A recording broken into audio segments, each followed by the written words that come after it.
Rolling. Well, welcome to my family room tonight, and I was going to readjust I was going to take the GlideCam, the FlyCam on a shoot with me tomorrow. And you may ask, well, why is it upside down? Well, that's because I usually am flying the GH2 on it, which I'm using to record this tutorial right now. And tomorrow I'm going to run the 7D with the 17-55 zoom on it. So I got a little bit of some options as I use this the FlyCam for a little bit of just some B-roll stuff tomorrow. So anyway, it's when I have the FlyCam, the nano FlyCam rigged for the GH2, I literally have no weights in these little weight cups because the GH2 is so light that it doesn't really need them. So what I want to start off doing is putting a few weights in the weight cups here, because obviously the FlyCam is not even close to being balanced. So when you're looking, now I am no expert. Some people are really good at these things and can balance them really quick and easily, and I just know enough to be useful. So here we go. I'm going to tell you how to be useful. So obviously we want to have the bottom be down and the top be up. So I'm going to start by dropping some of these weights in the weight cups, and I'm going to start with maybe like 2 or 3 in each one. Now these guys have little foam inserts that that sandwich the weights in between, so they don't bang around in there when you have them not full. Okay, there's 3, and a separator, a foam separator. Now these little guys have a round end and a flat end. The round end kind of goes towards the bottom, so you can kind of see it's easy to guide it into the threaded hole down there. And you want to make sure you match left and right here, back and forth, with the number of weights, just so that it's that much easier, more easier. It's easier to. It looks like I'm missing a foam insert. All right, so I'm going to put our 3 weights in there. Oops, come on. Oh, there we go. 4. It's actually 4 weights, I realized. All right, so we're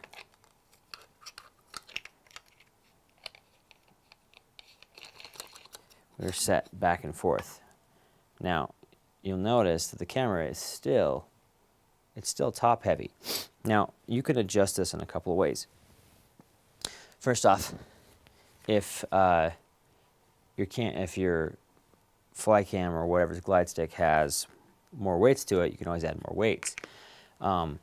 If it's off just by a little bit, another thing you can do is drop the weight shelf down a little bit, so that you have the center of gravity is a little bit lower, and it's easier for the weights to have more effect on the kind of the apex here of the pendulum. Now it looks like my camera, I'd have to drop it quite a bit or add some more weights to it, because right now it's not wanting to stay down. Okay, now really quick here, the rule of thumb for these stabilizer systems is obviously you want to have the trim, the left and right, be even, and we'll go over these controls in a second here, but you always go from really rough down to minute changes. And a good way to kind of start judging this stuff is you have a drop test. So if the camera the GlideCam parallel to the ground, you want to basically drop it and see how fast it takes, how long it takes for the pendulum to drop down. All right, and that's kind of wild. So it should take about 3 seconds to drop. So that's way quicker than 3 seconds. So we need to either add, I would say usually take away weight, but let's see here, let's try it again. But as we can see, that the balance is still way off. So because the drop was super fast, I would usually take away weight, but we're so far forward. Now I'm going to start saying, okay, let's get this guy trimmed up a little bit better so that maybe this isn't enough weight, maybe it's dropped down far enough, but I'm just too far forward on my balance. So what I do here is I just loosen all the screws on the sides, and we can start sliding this sled back and forth to kind of get a good, oh, that's about right. Just minute changes. Whoops, so too far forward. Now, when thinking about the camera, and if you're like on a zoom lens, if you change your focal length at all, you're gonna have to readjust this sled back and forth. Okay, for now I'm gonna say that's good on the forward and back. Tighten this down a little bit. Now as I'm looking at it, you can see that it's not quite, well, first off, my weight shelf is not even, so I want to loosen that a little bit. Sorry, not even, but not straight to the camera. It looks like this bottom needs to go a little bit more clockwise here, because that's also going to affect how your camera balances. Come on, you sucker. And it looks like I'm still kind of pitched forward just a little bit. So while I'm still thinking about the pitch, I want to slide back just a smidgen. Oh. You can see I've probably gone too far now because now it's leaning back again. So I'm going to come forward just a smidgen. All right, I'm going to call that good on the front to back. Now I'm going to look at the side to side. So as you can see, the camera is tilting towards me a little bit. So I'm going to try and adjust by sliding my top sled that way, so I loosen the screws on the bottom, which control the left and right. And just again, ever so slight adjustments. And this just takes some time. And after doing it a lot, you can get used to it and kind of know what to look for. I still think I need to come towards me just a little bit. Okay. That's looking pretty close.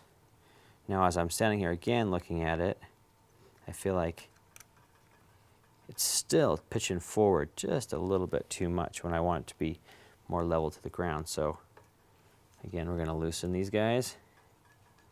Oh, and now here's something I just noticed.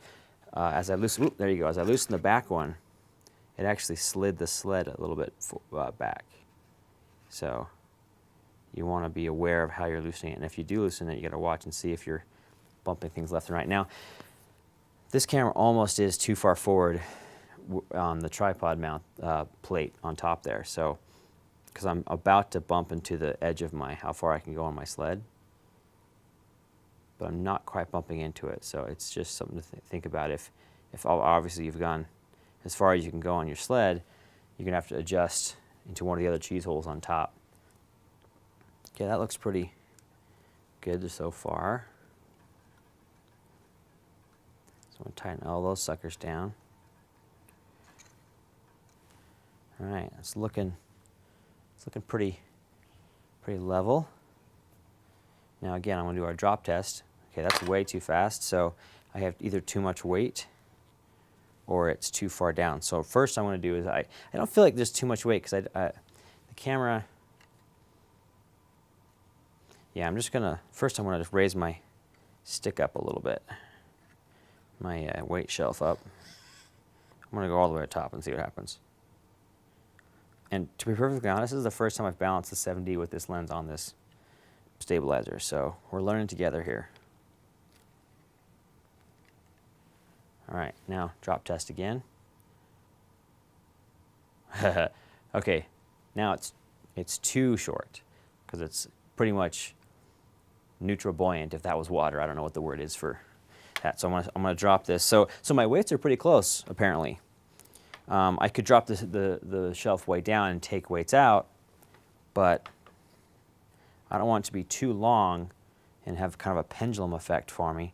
So I'm going to just drop this down a little bit, maybe to there, halfway from where we were before. Make sure it's straight.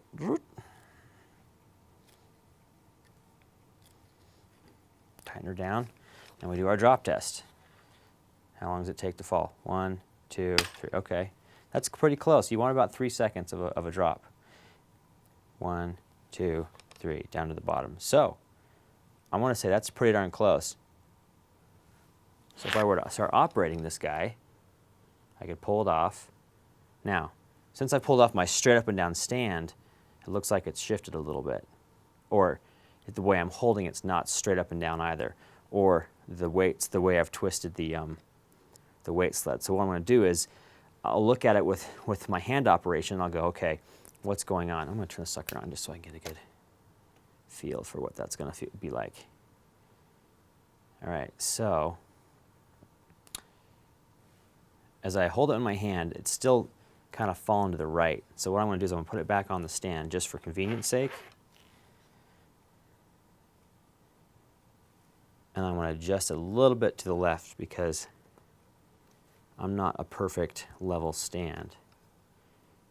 So when I hold it.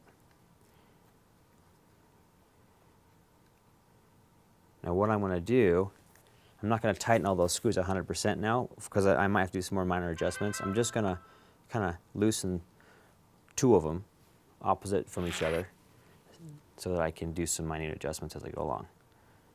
There we go. So that feels like that's pretty ready to go. It's pretty level. So as I move around, I'm not going to have any wiggle in it, and it's going to be, there's just a little bit of twist to it. If this was perfectly level, as I spin it, it wouldn't kind of do this wiggly thing. It'd be a little more straight up and down. But you know what? For a kind of a first time setup, it's not too bad. So here I am. I'm ready to do my Steadicam stuff, and she's all balanced. Now watch. So if I change the focal length on the lens, say I don't want to go to 17, I want to go a little bit tighter. Oh, it's probably locked. My lens locks. It's got a little transportation lock. Okay. So as it is, it's balanced. If I want to change the focal length, come on, there we go. Now, I'm not going to go as extreme as that, but say I want to go to a 24 instead of 17, you can see that now it starts to tilt forward. So before I actually shot with that, I'd have to go in and slide my sled back and forth to compensate for the tilt in the lens, because otherwise you'll be fighting it the whole time with your hand. But I plan to mostly live on the 17 tomorrow. I'm going to actually lock that so it doesn't kind of slide at all. So there it is, balancing your flight stick, the basic procedure. Always big adjustments down to small adjustments. I always start with obviously throwing the camera on top and then seeing kind of just a basic hand weight. You kind of feel how heavy is the camera, how heavy are my weights on the bottom, does it feel okay? And then you start with the drop test, and if it's crazy, crazy fast or crazy slow, then you know you need to start kind of adjusting either the weight on the bottom or the length of your flight stick to kind of rough it in. And now it doesn't have to, again, remember how the first time we dropped it, it was pretty fast, but you couldn't really tell because it was so skiwampus. And so then we went and adjusted the top to kind of give our trim where it needed to be, and got it so it was pretty level on top. And then we went to the fine adjustments on the bottom so that we had about a 3-second drop. 1, 2, 3. Whoops. And even then, I might go and just raise up our weights again. 1, 2, 3. It's kind of hard when you have obviously a stand or something like that in the way, but I use the stand because you can also just do this from your hand. It's a little bit more of a pain, but you can do all the tests and things like that, and then set it down, do the adjustments, pick it back up, do the test, set it down, do the adjustments. But sometimes a stand is convenient to have just to put it on. So there we go. So there's our flight stick. Now I don't think I've talked about operation on these things much, but just some rule of thumb. which I'm left-handed, so I'm gonna support the flight stick with my left hand, and the right hand I'm going to control the gimbal here by the bearing. And what you want to do is you want to hold the flight stick as close to the bearing as possible, so that as you're going along, you can kind of help with the adjustment of the pan or whatever, or to kind of help control the flight stick itself. If you're down here, you're going to have a lot more leverage, and you're going to end up fighting either the weight of the camera or something like that. So it's much better to be up kind of where the gimbal is, where you can have more fluid control and you're not having to overcompensate for things. So you can be doing your stuff. Now, I've got a little bit of a wiggle here on one of my components. One of my screws isn't as tight. Oh yeah, it's the top here. I never tightened down the top after we did those minute adjustments. Now we should be in business. All right, ready to go. So there you go. Once again, that's balancing your flight stick. And this would apply to a vest, arm with a vest with an arm, or just the ones you handheld. This guy comes with a handy little brace on your arm if you're going to be using it for a while, if the camera's a little bit heavier. So anyway, thanks for watching. Hope that was helpful. Let me know if you have any comments, questions, or even better ways of doing that I did today. Because again, you know, it's all, we just learn as we go. So enjoy.